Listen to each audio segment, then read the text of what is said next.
Greetings, intelligent creatures. Let me ask you a question. Why is the world so messed up?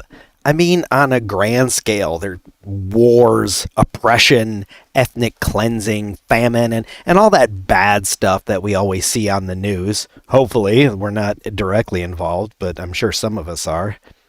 But you know what? In the small, it kind of sucks too. I mean, dysfunctional relationships, workplace mistreatment, school bullies, spousal abuse, road rage. I mean, you get it. I don't have to tell you. You see it every day. I mean, you know, I'm preaching to the choir, I'm sure. But the question that we all seem to have after admitting to the existence of this utter mess of society that we live in is why? Why is there so much injustice and cruelty and oppression? When it seems like every person I talk to individually, one-on-one, they seem okay. They seem like decent folk. So what's going on? Why on a large scale does it seem like we're expending so much time and energy just to make each other miserable when it, I don't know. I mean, it's just me, but it seems like it would be a better use of our time to help each other. I'd like to explain what I think the reasons for this are. The reasons why we cause each other so much unnecessary suffering. Because I feel like if we have this conversation, if we can understand what is going on at a foundational level, maybe we can figure out how to make things slightly less awful. Welcome to Behavioral Logic, the podcast where I talk about whatever I want, but it's always about intelligent behavior in theory, practice, computers, and neuroscience. We're going to do a little theory and a little practice today. And normally when I talk about intelligent behavior and how to learn to use our minds to make better decisions, it's really focused on the individual. And I think that's good because you know what? I think we should mind our own damn business. Get your life in order first, and whenever that's perfect, all right, now maybe you could start telling other people what they should or shouldn't do. But no, just for yourself, I mean, make the best of opportunities and responsibilities that are presented to you and try to handle them in an effective manner, the best you're capable of. And, you know, in the off time, work to increase your ability so that you can do an even better job the next time with new opportunities and responsibilities. But I think that's good advice. I stand by it. Unfortunately, we don't live on a deserted island. Most of us, I'm assuming. So we can't avoid interacting with all of these other intelligent creatures. And it's just part of who we are as human beings. We even possess like a negative mental state for when we don't get enough quality time around others. It's called loneliness. Solitary creatures don't experience this. A tiger doesn't get lonely, gets hungry. Sometimes it might needs a mate, but you know, it doesn't need to go hang out with the other tigers every Saturday night. It feels fine. But we are social creatures by nature, and it's important to us to have relationships with family, friends, coworkers, teammates, neighbors in the community, and even, you know, occasional random people in the public that are mindlessly blocking the entire grocery aisle with their cart. But making the best decisions and how to interact with others so that it's not only beneficial to you, that you are rewarded more than whatever the cost of effort that you're expending. but also to the others that you're interacting with, your allies, your partners. This is something that I think we could all do better at. I mean, it should be obvious when we frequently observe injustice, from corruption in our largest institutions down to the toxic and dysfunctional relationships with individuals closest to us, that it's hard to deny that this is an area that most people in the world could stand to improve a little. Because of the contentious nature of these abusive relationships and tyrannical institutions, it's imperative that we begin by defining core concepts clearly, simply, and rigorously. Evil people and evil groups of people, even if the individuals maybe aren't evil, they're just like an evil anthill. They won't like it. And they'll do whatever is in their power to confuse and intimidate those that have the audacity to acknowledge their cruel actions and speak to them out loud. The core strategy for... Now I'm getting ahead of myself. I'll cut this out in the edit. No, I won't. The rigorous study of cooperation started arguably in biology. So when Darwin's theory of survival of the fittest became sort of the standard belief in all of those that study animals, well, 99%, it appeared to pose a problem. And that problem is, if it's true that each individual creature is only interested in their own survival and perpetuating their own genes into the next generation to the exclusion of others, then why do we witness so much social behavior in animals? We see herds of large herbivores, schools of fish, extended families of lions, colonies of hyenas, and of course, our own human villages and cities. The examples are so numerous that it feels kind of like being a solitary intelligent creature is the exception, not the rule. That would be assumed to be the rule if we truly do have selfish genes. Now, for every evolutionist that has accepted the theory of natural selection into their hearts as truth, well, they already have an answer. It's simple. It is because cooperation must be advantageous to each individual. A bold claim, but we're scientists. Just because we accept it on faith doesn't mean that we stop there. We need to show exactly how social interactions benefit individuals more than if they choose to not have these kind of social interactions with other individuals. Otherwise, that claim's false. And if it's false, it really brings into question the accuracy of the theory of evolution. If evolution predicts that all creatures should be solitary, and that isn't the case, well, then we might have a bigger problem here. So because of this, many mechanisms have been proposed to explain all of this social behavior, and most of them are reasonable, interesting, observable, and have a decent explanatory value, depending on the specific social dynamic it's trying to explain. A murmuration of birds is going to behave very differently than a colony of ants or a tribe of baboons. The different social strategies, very interesting, and I would love to blather on about them, but to keep this brief, I want to focus on one simple but very significant cooperative strategy employed by humans and other creatures that have sufficiently advanced intelligence. It's called reciprocity.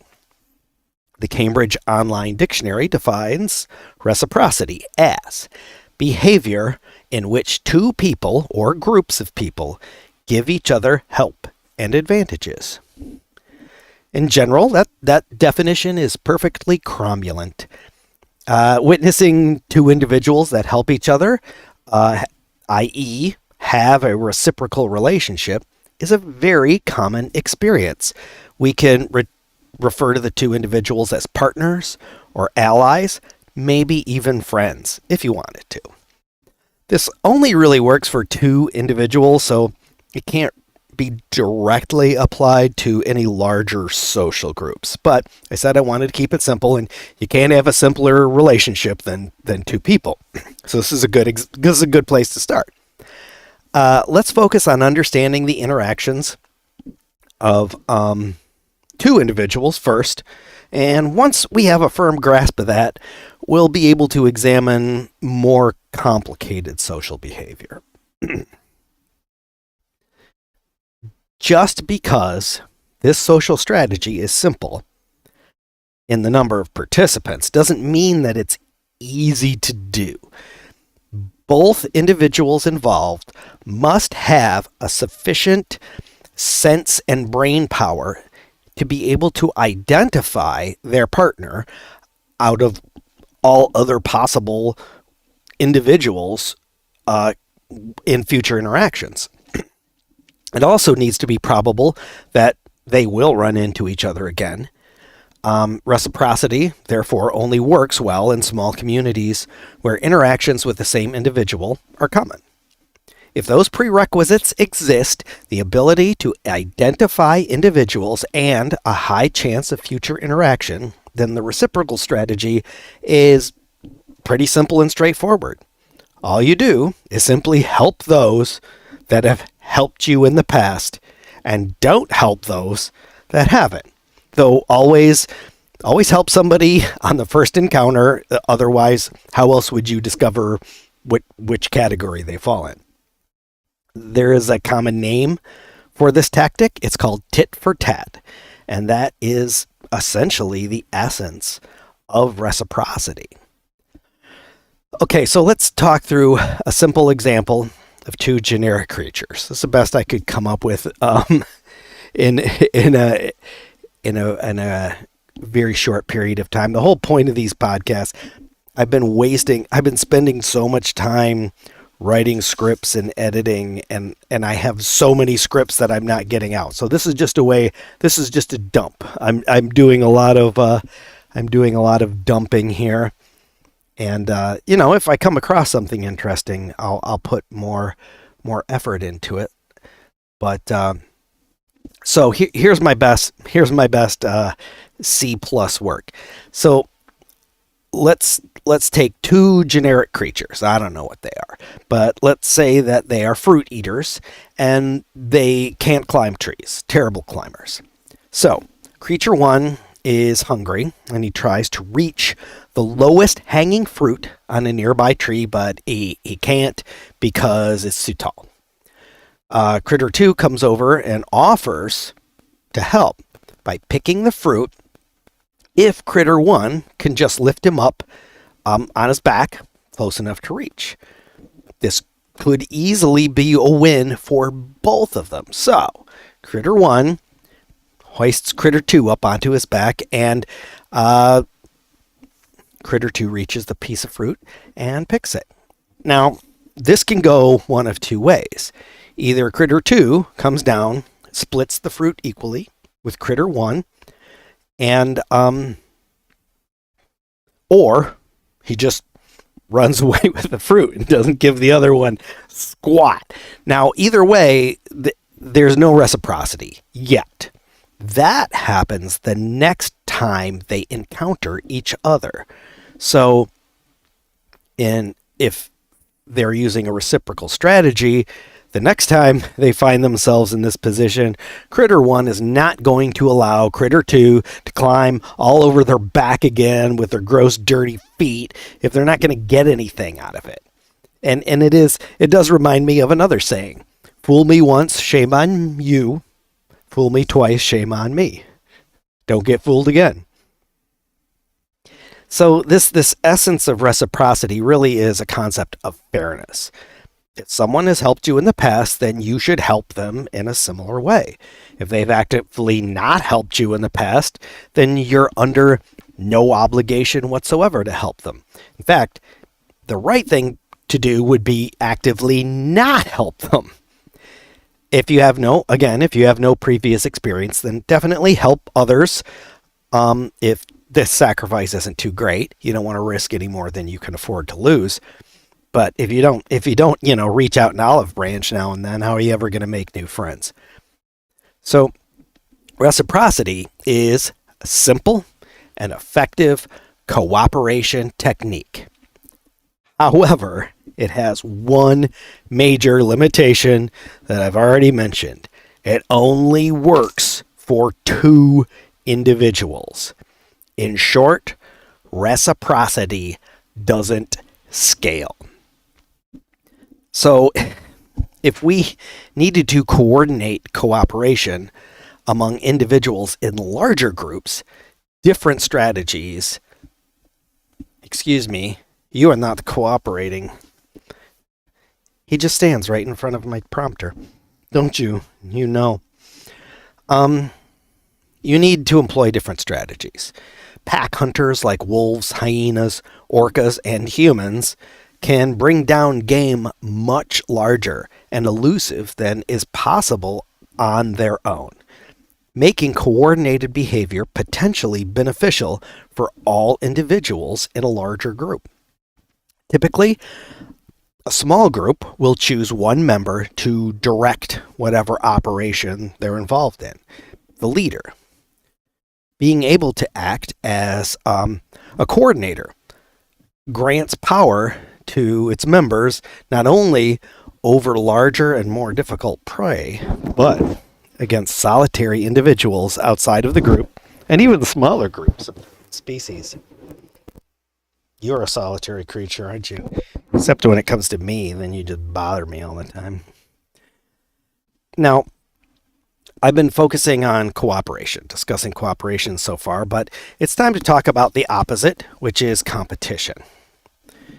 You're squeezed down. I can't see. All right, that's a little better. When I had ecology in college, our professor one day opened a class with a question. He said, "What is a robin's greatest enemy?"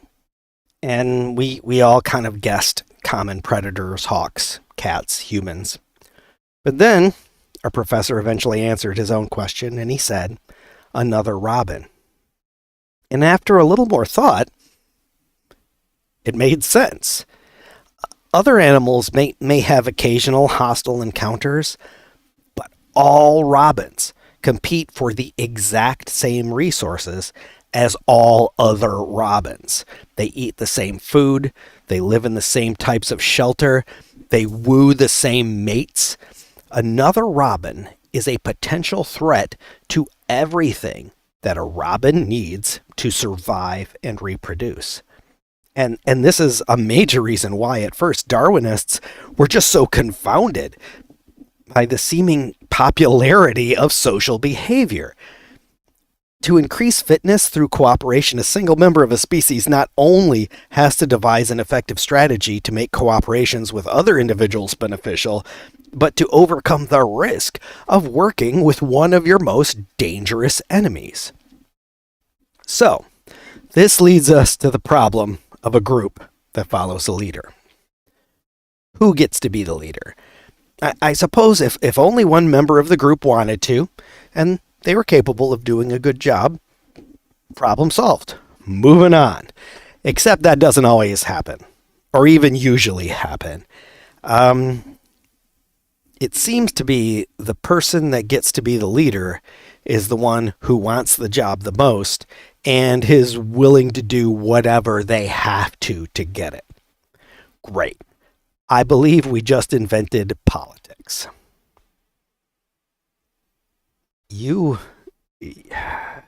I really hope, the cat value of on the internet is going to help my views, because you are a difficult creature.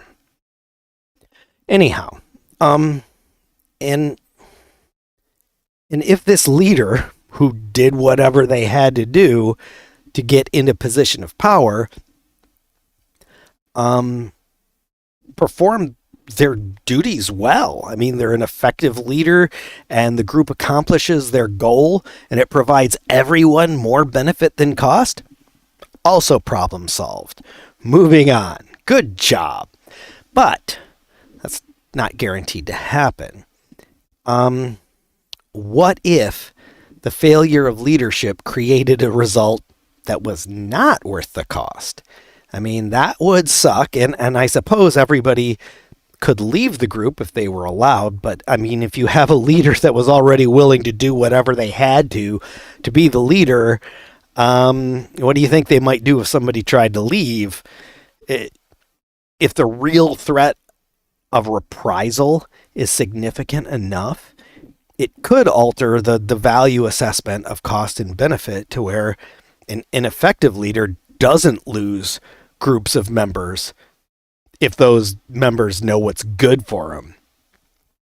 But now, if that happens, the value of group coordination is gone, replaced by a dynamic where a group's members only serve the desires of the leader under threats of violence. The healthy group that had attempted to coordinate for mutual benefit has now been corrupted. The leader should not be really called a leader anymore. Now they are simply a ruler. And this happens. We've probably all seen it firsthand. But it's strange that it doesn't happen usually. It seems that a group completely falling into corruption is less common than one working okay. Why is that? Well, I have a couple ideas, as you know. One is we shouldn't discount the power of reciprocity. Remember that all of the members of the group still have reciprocal relations with each other, even though it's two. But just because it's two people, but you still have, like, if there are 5 people in the group, you're going to have 4 reciprocal separate relationships. And if 2 members with a reciprocal relationship combined their power, they could possibly overthrow their corrupt tyrant. If you needed more than 2 people, then you'd need a group with a leader again, and then that's just kind of back to the original problem, because if you could have done that, you wouldn't be in this problem to begin with. There are other types of group dynamics that can push back against this corrupt ruler sort of dysfunction. One that is worthy of mention is called kin selection. So in the Darwinian selfishness that I was talking about before, we have to remember that natural selection doesn't work on individuals. Hold on. All right, we're fine. It really only applies to their genes. So if your genes are abundantly reproduced into the next generation, your genes do not care at all what happened to you. It's harsh, but that also suggests that those that we share genes with, we could have a similar selfish need to help. So your children, your brothers and sisters all have 1/2 of your genes on average, and so are kind of worth half of you from an evolutionary standpoint. Your affection for your family doesn't originate from culture or societal obligation. Those definitely exist, but they originate from a real mathematical property that emerges as the consequences of natural selection. Before modern civilization, Homo sapiens mostly dwelt in villages that contained closely related individuals. Yeah, unrelated people would frequently join, but then they would have children, and then the children would be related to everybody else. So it was a very kind of extended family kind of village. Once agriculture allowed a small patch of land to support many times the number of people it previously had for hunters and gatherers, did that increase the size of these villages? It did not. Why? So, reciprocal relationships are not only related to two individuals, but also by the total number of different reciprocal relationships that one individual can maintain. I mentioned before, hey, in a group of 5 people, you're going to have 4 relationships. How many relationships can you have? So we have limited time and effort, and we have to periodically help friends in order to keep those relationships positive and healthy. How many friends can you help before you're doing nothing but spending all of your time maintaining relationships? A common number thrown around is called Dunbar's number, and it's about 150, but that's a nice average, I think. I'm pretty sure if you were motivated, you could maintain way more, not counting parasocial relationships, which are a totally different thing. And having less is definitely an option too.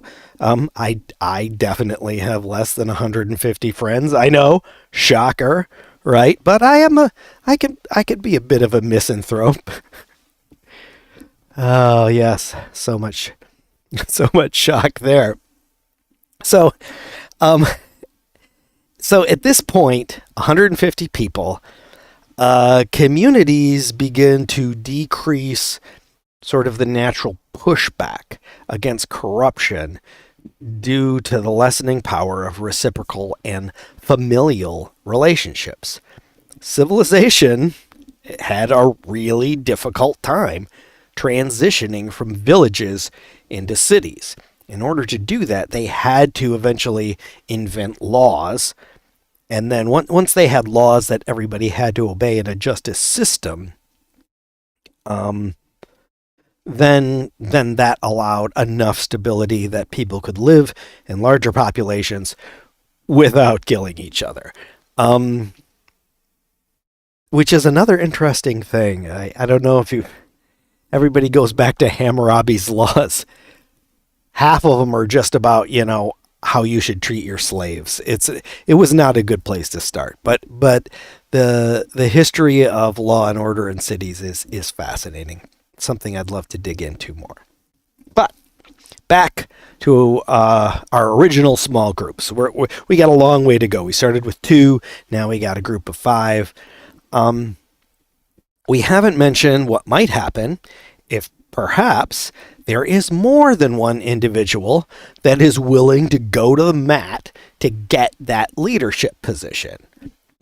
What do we expect to happen when 2 or more contenders are willing to do whatever it takes to be the leader? Well, I guess I would expect violence, mostly. And if that happens, most likely the end will be all losing participants grievously injured, and the winner is probably not going to escape unscathed either. The entire purpose of forming this group in the first place was mutual benefit, and now all we've done is end up with death and destruction, not the desired outcome. We can see a similar problem arise in animals where competition for territory and mates is common and very important. And the risk of significant injury to both the loser and the victor will negatively affect all future interactions. So, a common technique that's witnessed to mitigate this issue are non-combative displays of strength. If you can convince a potential adversary that you are bigger, stronger, and in any other ways better suited to combat, then you could resolve this contest without any risk of injury. And this is the origin of displays of dominance. So, solve that problem. Individuals that crave leadership roles can now compete for them non-violently, so they're not at risk of injuring themselves. But this doesn't solve the problem of incompetent leadership at all. This replacing violence with a passive-aggressive dance of dominance doesn't have any bearing whatsoever on the likelihood that whichever one wins is going to do a good job. And now, instead of letting these incompetent tyrants beat each other to death, they stay physically healthy long enough to continue to dominate and poorly lead the rest of us for our long and miserable lives. Is this how we got here? Is this where clueless and self-important leaders make us just pointlessly dance in their own clown show? There has to be a better way. And I think that way is back to the beginning. Reciprocity. If a person isn't helping you, stop helping them. I don't care if they do an impressive dance and puff up their chest and claim to be their superior and show you their trendy clothing and their highfalutin tea ceremony formalism. Just stop. Stop supporting anyone who isn't supporting you. Now, to a degree, I'm not saying that you should defy somebody who would hurt you, or worse. If someone has a gun to your head, then I highly recommend doing whatever it is that they're telling you to do. But that is all you should do. Don't fall into the belief that obedience to monsters is the best way to live. And while you're doing that, plan your escape. You can and should do better for yourself. And I understand not everyone can, and that sucks. I wish that we lived in a more just society, but what can I do about it? What can you do about it? Stop helping those that are not helping you. If you support corrupt and incompetent people, you are giving them power, and they can use that power to dominate more people. Even if you have given any support to a monster, you now are partially responsible for their crimes. Evil deeds that they may not have had the confidence to do without previous support and encouragement from weak and frightened or simply permissive victims are now going to happen thanks to your placation of them. So let me ask you, are you helping people that are hurting you? Or even worse, are you hurting people that are helping you? If so, I wouldn't feel mystified. I wouldn't be confused if you discovered that you are surrounded by nothing but awful people who make you miserable. Every decent person that helps you, that you take for granted and repay with unpleasantness, and every nasty character that you placate, it pushes away decent people and rewards terrible people. This eventually leads to one place, and that is being surrounded by toxic and dysfunctional relationships. And if this is where you are, I think now you know how you got there. But you can stop right now. Start helping those that help you and stop helping those that don't. That really is the essence of justice. Until next time, please care for yourself and make good decisions.